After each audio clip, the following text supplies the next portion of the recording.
That does look good. Look at our sweaters. You're the not Grinch. too I'm much. Jurassic World over here. This has gotten tighter over the years. Wait till we see you in your sweater vests.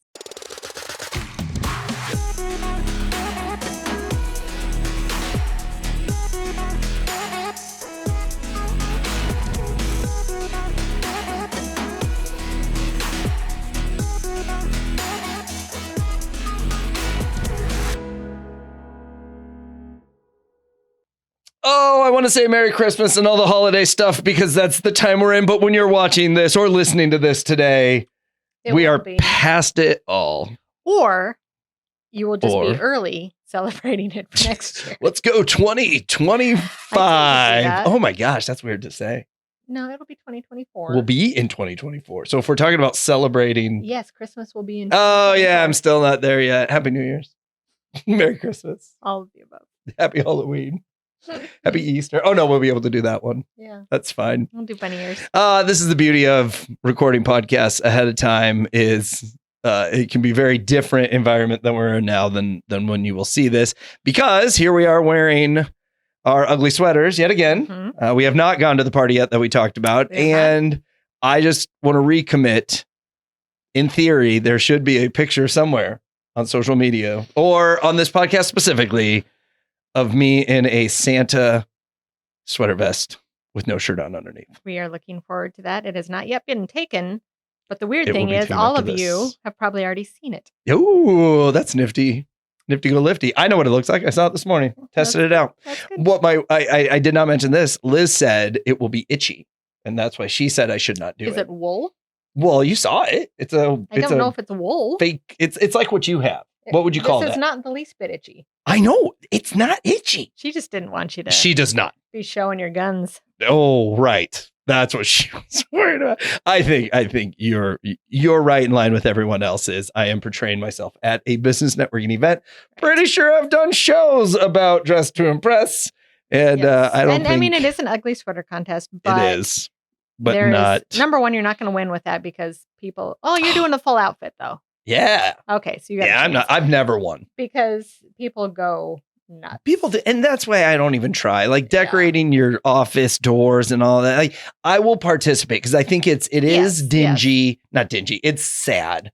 People that just don't participate because they know they can't win. Yeah, or like put a Santa hat on, or even reindeer ears or something if it's Christmassy. But I can't say there's anything I have such a passion for that I am going to go out of my way to get something. And do you really think those people are passionate about it, or do they just they're competitive? I have a good story about this. So one year for Christmas, we had all the family in and I found a Christmas bingo, right? It's like somebody cussed, somebody dropped their drink. It's just general things that happen. And my sister-in-law and her boyfriend just bulldogged every one of them. Would come up to you and like knock something out of your hair, be like, "Oh, you dropped it!" And I looked, I was like, "You're actually ruining it." Yeah, because it's not fun because you're making the things happen where these are just if they happen, then you get. So it was done in 5 minutes. Oh, that's not fun. No, it was not fun. And I think that with going back to the ugly sweater and the people that way overdo it, I don't think it's about winning at all. It's about attention. Oh, well then. They want the most attention. That's why I have green pants. You're not so I tend to not like people who need a lot of attention. Oh, you like me? That's what I'm saying. Yours is so authentic. Again, you are the way you are. I am. And you just naturally get attention because you are the way you are. You're not doing it specifically because you need attention. There's something different about it. Well, thank you. And I don't think it's negative attention all the time. Now, sometimes people hate how loud I am. Well, heck, sometimes I hate how loud I am. But if you're going to be who you are and really be who you are, you have to be willing to know some people aren't going to like you. Yeah, that's okay. It took me 20 years. Yeah. 20 years to get there. I'm glad I figured it out before 21. Okay. You're taking a stand. Otherwise you're that wishy-washy person who's the chameleon. Which I used to be the chameleon. It's trying to be what everybody wanted me to be. Mm-hmm. And that is no way to live. I agree. Because nobody authentically likes who you are because they don't know who you are. Oh, and you remember, I've said this before, the girlfriend that dumped me and was like, someday you'll find the real Brandon. She probably thought that's exact. And maybe, and I will say, I am a little bit chameleon-y by default. And I think you have to be because, especially when I was visiting chapters all the time, networking groups, this group's really, to the rules and strict. You were always who you were, though. Okay. But tailored to fit the situation, knowing the room. That is people smart. There's definitely a line between being that people pleaser chameleon and being people smart. Okay. Because the people who, this is just who I am. I'm just an asshole. That's who I am. Oh, I know. That's not being who you are. That's just being an asshole. It is. And you that's are not an asshole. being people smart. Right. You can be who you are and still be people smart and respectful of others. That's emotional intelligence. Yeah. Oh shoot! So we're just getting into a lot of. Okay, so let's veer back into this episode. We're gonna touch on a couple things this episode. We're gonna talk about another event that I did here at Pixel Fire, and I'm excited. You'll get to see the video of that, so that'll be fun. And then the last episode we did with Chris was really, really good. But we were 3 talkers in a room. Is what it was. And so we tried to direct it, but there's a couple things we want to go back on and reflect. Yes. And I also have a challenge that I need to talk about quick as well. And there's a very long video that's going to be with that. I don't yet know how they're going to condense it because the video is over an hour long. You can doing the cool YouTube thing where you fast forward during I think that's what they're gonna do. The busy stuff. Okay, so for sake of how many videos are coming, because we're not used to it, that's new for us. Let's try to keep it short. Move on through. Yeah, that's what I'm thinking because I want you all to see my whole video. I don't want it sped up. It's a big deal. Okay, anyways, so let's reflect back on last week's episode and let's talk about your observation first. Okay. Well, I think, and that will segue well into my video. Perfect. Then let's focus on Angela here. So one of the things that Chris was talking about, he's a realtor and he does a lot of social media, but he said one of the videos he's gotten the most comments on and engagement with was a cooking video. And that really stood out to me because I think so many people, business owners who are doing social media, who are trying to engage with people, think that it has to be about what they do for a living. And I'm kind of the same way because I have so many hobbies and so many interests and there's so many things that I want to share, but I'm like, that's not marketing. That's not marketing. That's not marketing. And it's just been recently that I'm like, well, number one, everything's marketing. True. I mean, we're lucky that we're a marketing company. So everything can kind of fit under the banner if you just spin it right. But when it comes down to it, it's visibility and it's engagement. And it doesn't really matter if it is what you do. Some of the times it's better if it's not what you do. And an example of this is there was a dentist, Susan Corpus. She was in BNI. Oh, yeah, I know Susan. Whenever she presented in a group, it was about the love languages. She's a dentist, and people loved her. And I can guarantee you they got new clients at the dental practice because she was out there sharing the love languages. It was different. She had a passion about it. And she made it fit. So I have to interrupt you. So I've shared the story of when I was doing a sales call and the woman asked a question and she read my face. Yeah. I believe that was Susan. So for her to be doing the love languages and just have that kind of observance, that makes a lot of sense. Yep. Good job, Susan. So a couple of my hobbies, passions. One is reading, which I've tried to incorporate into things, but I haven't even told you about this yet. Ooh, that's what I was going to tell you about as at a happy hour after this. But then we have our sweater party. But we're going to do an offshoot of this podcast called the Engaging Book Club. Oh, geez. You're not in it. Okay, so don't worry. You read my mind. You read my mind. Yeah, actually, I want to have you on as a guest. That's fine. But you won't be in every episode. But it was like, and then I'm like, oh, we have to read marketing books. And I'm like, no, it's about connection. The podcast will be all about connecting through books and engagement through books. So I was like, I get to have my passion. It still relates and it's still going to be great visibility for the company, great visibility for the podcast because it's something a little bit different and my passion's going to shine through. Awesome. And I'm going to love doing it. And the other one is cooking. Cooking is a huge passion of mine. Again, I've always wanted to find a way to, and I keep thinking, well, I have to start another channel and talk about my, and so it was kind of an excuse for me that one of the challenges was try something new. Okay. And you might be arguing, well, if you're already a cook, you're not trying anything new. But what I am not is a baker. Ooh. So, and the reason for that is very, very clear. I am not a precise person. I don't follow directions well. What kind of chef are you? The Muppet? That's what my husband calls me. I am the Swedish chef. He even got me a shirt one year. But I was watching the Muppet Christmas Carol this morning as I was making Delaney breakfast, and he's like, "Is that the Swedish chef?" He's in it like very briefly, but of course he walked in that moment. I'm like, "Yep, that's him." Yep. So I am not a baker because nothing ever turns out right, because I may start measuring and then I stop and I'm like, hey, this looks like a teaspoon, and I don't use the timer. I love nutmeg. I don't. You don't use a timer? No. Oh my! I look at the Lanta. clock. I'm like, it's 5:10. In there 20 minutes, I take it out at 5:30. No, how hard is that? I'll look at the clock and be like 5:10. When 5:30 comes around, I'm like, oh, when did I should have wrote it down. And also, because I don't follow directions, the timing doesn't really matter. You're true. I'm like, it should be done in 10 minutes. And I'm looking in there, I'm like, let's give it another 10.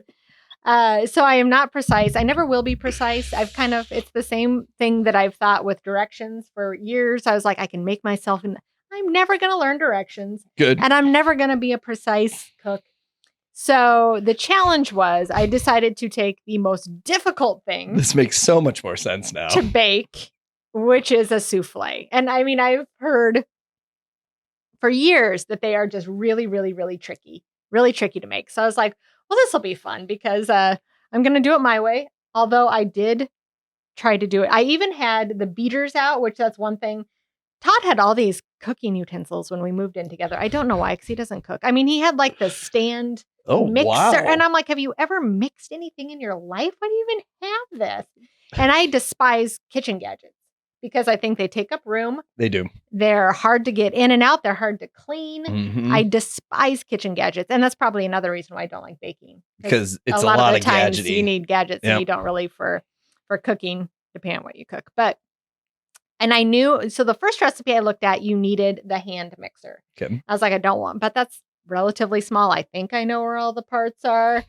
So this will be okay because there's egg whites involved. And if you've ever baked, a lot of times you have to whip them into like peaks. Yes. Which is really, really hard to do by hand. Yeah. Because you really have to whip them. So I had it set out. I was trying to do the whole, it's called mise en place, which is getting everything out that you need, which is another thing that I'm terrible at. Usually I'm cooking something and it's boiling. It's like, put in 2 chopped onions. I'm like, I haven't chopped them yet. Oh my gosh. Oh no, I prep. I do the prep. I know that part. I do each. Yeah. Oh yeah, it's terrible. So I'm like, something's burning over here while I'm trying to get the onions chopped. Just cutting an onion. So I tried to have everything laid out. I did have that. And then I started going through the recipe. I'm like, this one doesn't even have a mixer involved. So I didn't even use it. Let's do that one. I didn't realize I'd pulled up a different recipe, but so I filmed the whole thing. Me and my cat.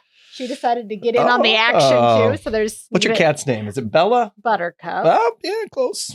Quick story about that. My daughter and I went to the Humane Society to pick out our cat, and if we decided if it was a girl, it would be Princess Buttercup. If it was a boy, it would be Prince Humperdinck. And I think we're still sad to this day we don't have a cat named Humperdinck because that would have been pretty fun. That is pretty funny. Yeah, but her name is Buttercup. I think most of the time you just see her butt, which is good. She was really interested in the camera and my recipe book. Never got her tail into the mix, which is always good. That's good. Although I don't think anyone ate the souffle anyway. Oh, I tried it and my daughter tried it. And if there was cat hair in it, we're used to it. Yeah, that's just your natural breathing anyways. But it was a lot of fun because I did try to do what I normally would not do. I used my measuring utensils. I put everything out in place. I did not set the timer, but I was in the kitchen the whole time, so I watched it very close. Okay. The things that screwed me up, number one, it called for milk, but it did not say what kind. You used an almond or like a soy milk? No, I used skim milk because that's what we had. Oh. No, I used milk. You need the fat. But I would assume it was whole milk, which the recipe should have said whole. I don't disagree with that. Whole milk. So I did use skim milk, which is why I think that I was supposed to have it in. It was supposed to puff at 15 minutes, and I think it puffed at 25 minutes. So that, and then there was one other thing that if you watch the video, you'll hear me say it, that these are the two things that I think may not have made it come out perfectly. One was the milk. Can't remember what the other one was. I do think that a mixer probably would have been better. Okay. I also didn't. It said use 5-ounce ramekins, and I don't think the ones I used. I think they were bigger than 5 ounces. I think they were bigger. Yeah. So that would make sense that it didn't puff up over, but it did puff. The taste of it was not fantastic, but knowing the ingredients I put in, I can't imagine it tasting any different. I think that's how they're supposed to taste. Okay. I mean, it was, it's a chocolate souffle. It's not like the desserts you have, the molten lava cake. The lava cake. See, and that's where my brain went. So when you specified, well, it's not lava cake, I'm like, yeah, you're right. Yeah. Right. And those older French desserts weren't huge sugar bombs. Which is probably nicer. You know, they were, the palate was different. You know, it's a more refined palate. You know, refined palate doesn't want 8 grams of sugar. Yeah. And this didn't have a lot of chocolate in it. It didn't have a lot of sugar in it. So I think the taste was probably pretty right on. It did puff, and it did exactly what it was supposed to do afterwards, which is deflate.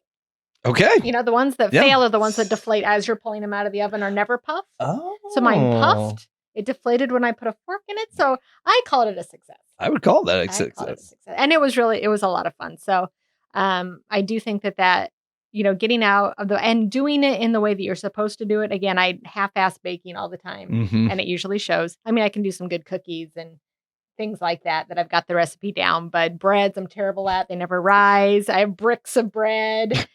Is it? Didn't we do a whole episode on your cookies that you bake? Yeah, make the cookies. Bake the cookies. Yes, which I do. Make the cookies. I do it now. It's good. I do it, and I think that the agreement was I will make you your cookies. If you, I believe it was take out, no, it was not put your shoes and socks on the floor in the living room. And it's kind of not fair because we switched the house around so that he's downstairs now more. So he's not even in the living room, but I still have to make the damn cookies. We might have to revisit that little agreement. New rules on the shoes. No, I enjoy making the cookies, having them there for him. It's really important to him, and it's not that much work on my part. So good. Yeah. So that was my challenge that I completed. And again, it falls into what we were talking about of cooking's got nothing to do with what we do here. You know, we don't even really have that type of client, but people are hopefully going to be interested in it. And it's great branding and it's engaging and it wasn't selling anything. That's right. And maybe somebody will want to make a souffle of their own. Today I'm going to attempt to make chocolate souffle, which I'm not a good baker. I am a cook, and I say that because I am not precise in the least. I don't like to measure. Just ask my husband. I throw stuff in, and sometimes I use a measuring cup, and sometimes I don't. And the souffle is probably one of the trickiest things to bake. So let's give it a whirl. Why not? This is the Engaging Life Challenges to have more fun. It's always fun to have a disaster in the kitchen. I can say that because I was just making cookies and knocked them right off the counter. So that's fun, right? Yeah. So we are going with the all recipes recipe here to make this. And I've gathered what I really need, which is my wine. Everybody needs wine when they bake, especially when they're a bad baker. I've also got my Christmas show on. It is The Grinch That Stole Christmas. I'm filming this December 5th, so I have to have Christmas movies on. We're preheating the oven to 375 degrees. I'm already doing that because my cookies that were previously on the floor are now in the oven at the same temperature. And now I am lining a rimmed baking sheet with parchment paper. Here's my rimmed baking sheet. You can tell it's seen better days, but that's okay once it's been used. And what I have here are parchment sheets. We're gonna melt some butter, and we're gonna do so in these snazzy little cups. I've got one that says Savor. Got my butter. We'll melt some of that in here. 30 seconds is probably going to be too much. I'm gonna use these little guys as my 5-ounce ramekins. No idea if they're 5 ounces, I'm taking a guess. That's how I bake. It's gonna come out well, isn't it? 12 ounces of semi-sweet.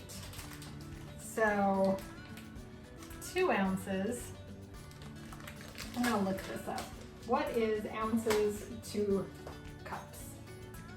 2 ounces is 0.25 cups. So we're looking at a quarter of a cup. Really not much chocolate. So we're going to put that in here.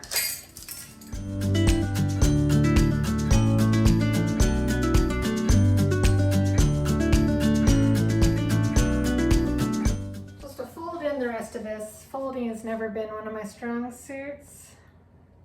And I think I have too small of a bowl. But we're going to do our best here. Bake until they are puffed and have risen above the top of the rims 12 to 15 minutes. These puppies is going in, and I shall see you all in 15 minutes. Update number 1, things are going poorly. We are about 10 minutes in. And as you can see, nothing has started to rise. It appears to all be liquid. So I'm gonna let it bake a little bit more. I'm thinking we have an enormous fail on our hands, but we shall see. I see some puffing of the chocolate soufflés, so I'm going to take them out, and I have my daughter here to do a taste testing. They're puffing, finally. They're coming out.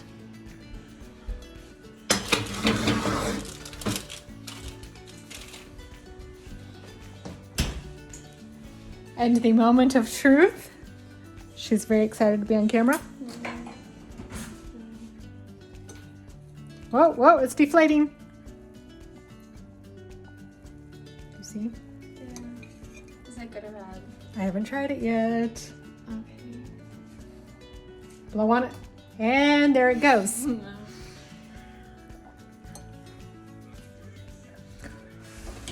It's very deflaty. A souffle is supposed to be deflating. Mm-hmm.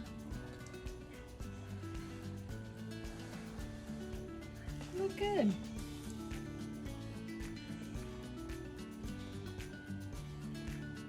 Be honest. It's not my thing. And try But it. I'm not sure I would like a souffle in general. It's light. It doesn't really taste like anything. She says it doesn't really taste like anything, but they puffed. And it's deflating as it said it should be. So I would call this a win. Okay. It's a win. Okay. It's a win.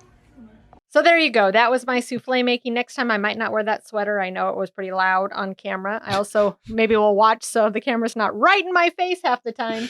But I do think Callie in our office, she's the one who set me up with the cool stand and it had the halo light and everything. All right. That I don't know what I would have done without that because I was able to kind of show the whole kitchen. Oh, that's good. Although I don't know. I was doing a lot of bending over to get stuff out of drawers. So thankfully I had on long pants. So you don't want to be bending over So in if you shorts. If you jumped over the video, go back and watch it. With those in mind. All right, so let's move on to your ahas from the last episode. All and right. Your challenge. So one of the things that Chris talked about is he's really getting better at not getting his phone out when he goes to areas. And this is something that I try to be conscious of anyways, because normally if I do sit on my phone, I'll check my work email and then go down that rabbit hole. And maybe it's a Saturday afternoon and that's not necessary, right? Yeah. So I guess I started talking about this at the beginning of the season here. I am getting my hair cut by a different person. Well, same person.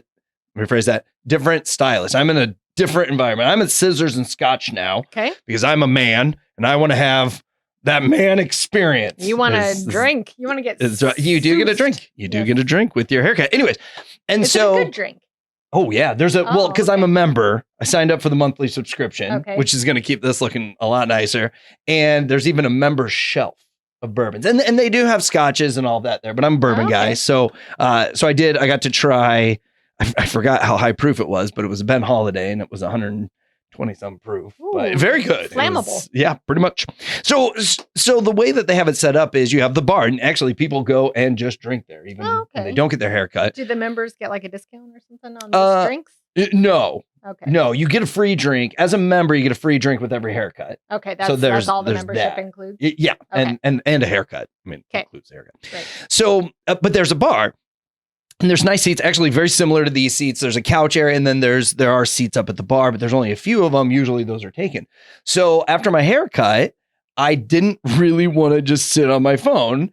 And so I had my pour, and I sat down, and I took the time to sniff it and swirl it and really enjoy it. Do they give you the drink while you're getting your haircut, or you get it after? That's a good question. You get it after. Okay. I think if you get there early enough, you could have it before, but they don't want you trying to drink it while you're getting your haircut. Yeah, which they gave me that direction. Yeah, and get hair in there, and then snip your ear off because you're moving your head. Yeah. So it is after. Okay. So I'm sitting there, and the things that I observed, I didn't talk to anyone, ironically, but I did hear the conversation up at the bar. And this guy did not live in Omaha, but owned a business, sold that business, and now he's back looking at maybe another opportunity. And so that's why I was there. What I found funny is there were two bartenders, and you may not get to see this as much as I do, but dudes and bartendresses are just the worst.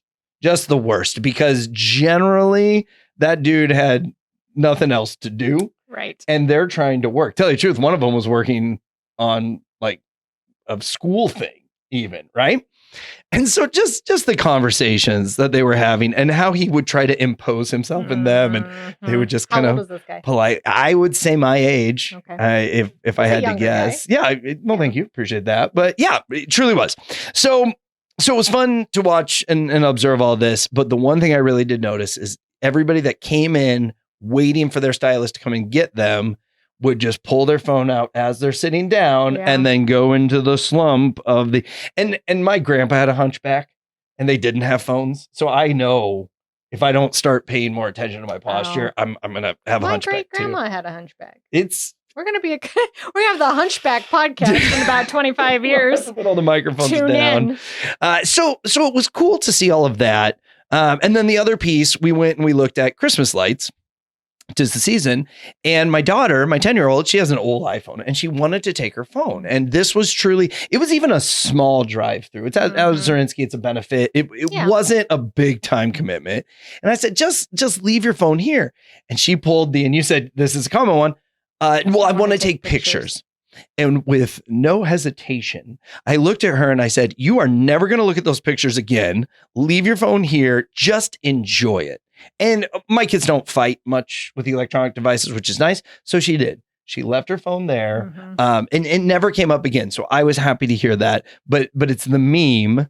And I post this quite often when I see it. But right before the 4th of July, someone will post I can't wait for you all to go back and watch your videos of fireworks, because nobody does. No. We even talked about children's choir events and all of that. Like, I hate it when my wife makes me record them, and she does every time, because I want to be there. I'm very much, I don't need to get my phone out. I just want to enjoy this. And we've never, tell you the truth, because she doesn't listen to this enough.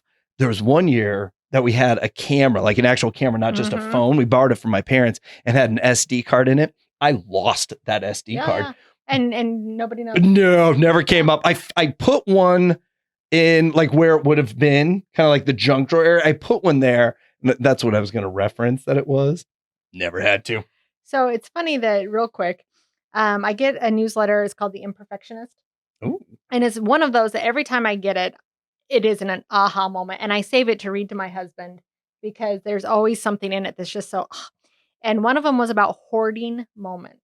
Ooh. And that humans want to hoard moments because it makes us forget about death.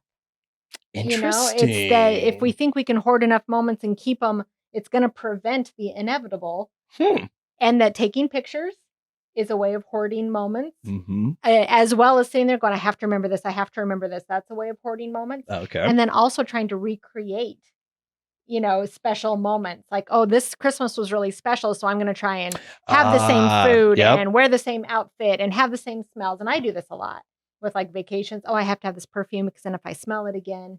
And what it does is it takes you out of the moment. You don't enjoy it at all because you're trying so hard to keep it that it slips out of your fingers. Yes. Yep. So, and I think pictures can do that. Of course, pictures are great. I definitely want pictures of my daughter growing up. I like pictures of Todd and I in our vacation places. But I have definitely found if a picture doesn't include a person, I never look at it again. Right. The sunset. Scenery, yep. new play. And the only reason people take those, I think, is to show off to other people, which social media makes that very easy. I will say this, because I was 100% in the same boat as you, hence why I tell people, like, don't just put your... But now my iPhone will put a new picture on whenever it's a lock screen, and you can choose nature. And so I'm not going to lie, I do enjoy, apparently I took a lot of beach pictures when we were on a beach. So I am enjoying those. But I want to be very clear. Some of those pictures are 4 or 5 years old, and I didn't even know I had them. Yeah. Like it just, and I do think, I thought this would be kind of a funny joke.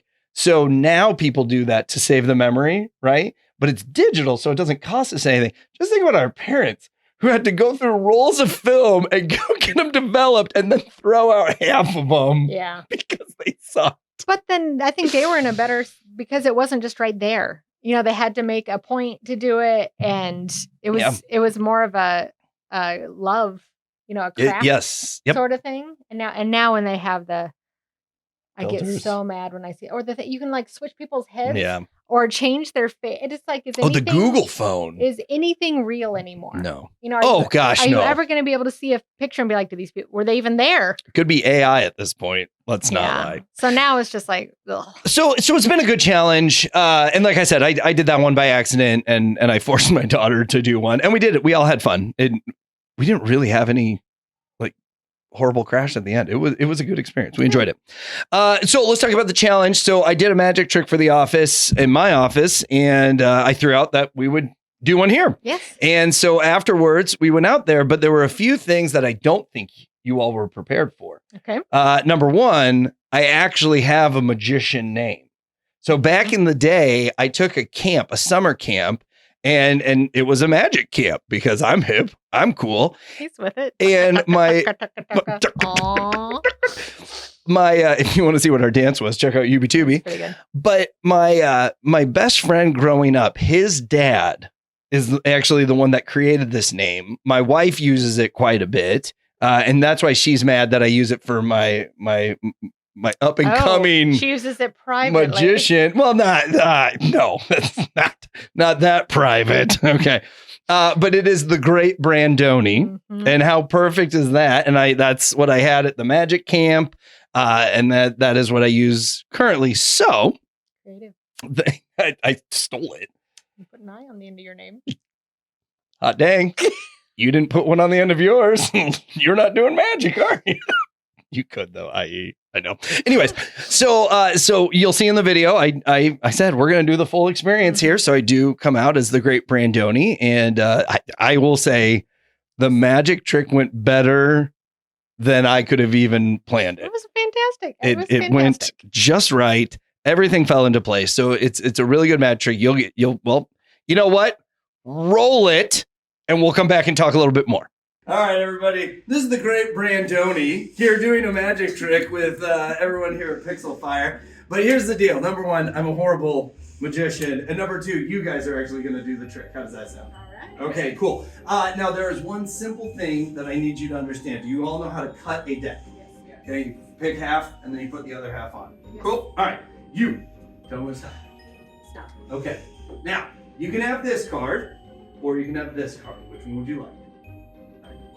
Take that. Go ahead and take it. Don't show it to me. Don't show it to me. Okay. Show everyone else. Make sure they know. Okay. Now, if at any point you see it, don't say anything. Okay. Deal? Okay. Go ahead and put it on top. And go ahead and cut the deck. I thought you said you knew how to cut a deck. Okay, perfect. Now, shoot. Okay, good. Not a great. Sorry, I've already messed up. Would you flip the deck over to show that I didn't set up the cards or anything weird? Just all of it? Yeah, just flip the whole thing over. I usually show. Already messed up the trick. That's fine. We'll see if it works. Okay, go ahead and cut the deck. It's gonna get a little tougher there. Okay, Angie, go ahead. Okay. Now, you started this. Go ahead and flip the deck over. Now this is the most important part because this is the magic part, okay? I need you to tap it 3 times. No, oh my gosh, no, like a knock. Like I need you to knock on it 3 times. 3 times. No, this is a tap. This is tap.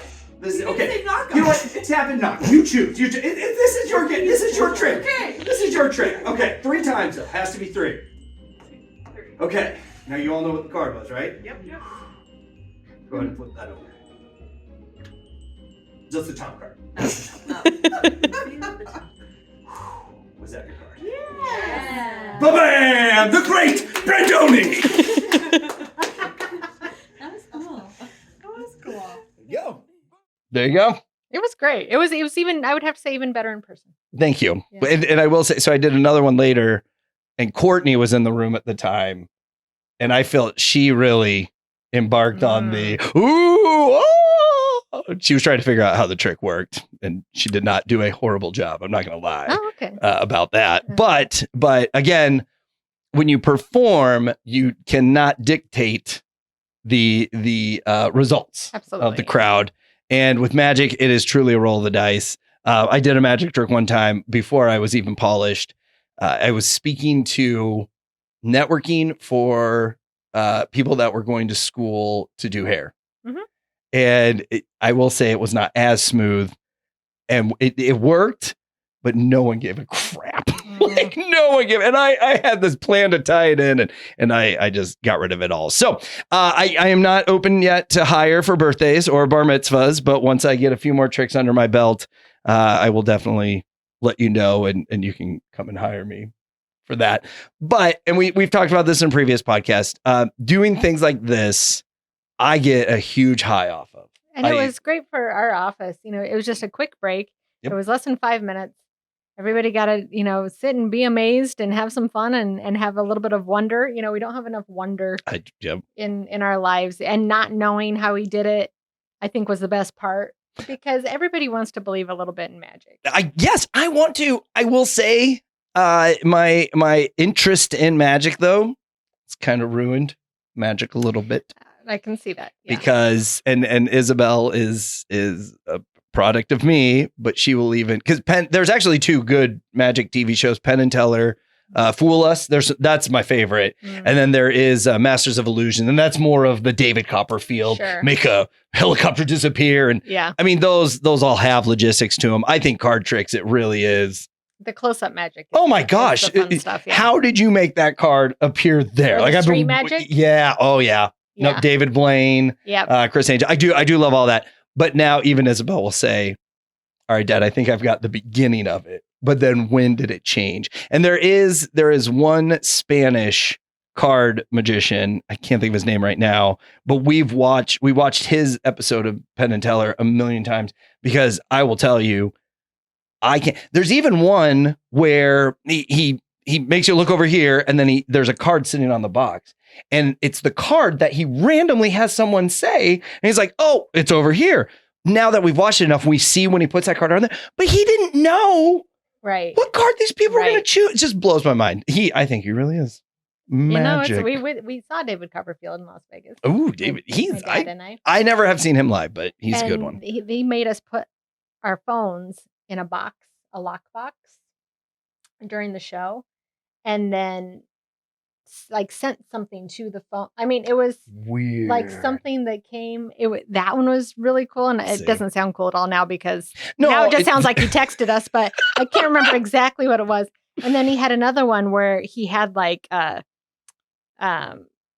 paintings or something that they had to do, and pulled up random people and asked and had the painting or whatever that they said. That is nuts. And it wasn't plants. It's like, that's right. Simple.